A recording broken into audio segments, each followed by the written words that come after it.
Assalamu alaikum dear students. How are you?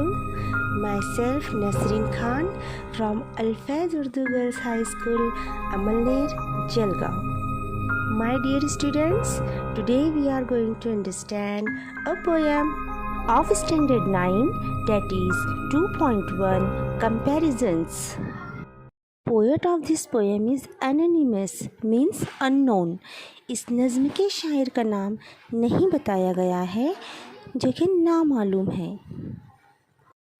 प्यारे बच्चों, ये दुनिया बहुत खूबसूरत है और अल्लाह ताला ने इस दुनिया में बहुत सारी मुख्तलिफ़ अशिया बनाई हैं।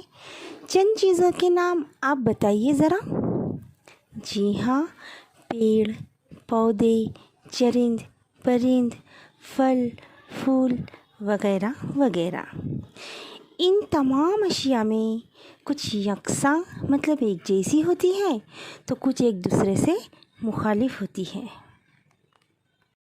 इस नज़्म में शायर ने दो चीज़ों का एक दूसरे के साथ मुआजना किया है, जिसे कंपैरिजन कहते हैं।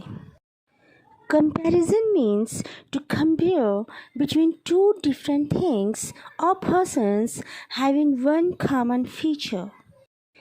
Comparison का मतलब होता है दो यकसा खुसूसियात वाली मुख्तलिफ अशिया या अशख़ास के दरमियान मुआजना। प्यारे बच्चों, नज़्म को समझने से पहले आइए चिट चैट एक्टिविटीज़ को डिस्कस करें।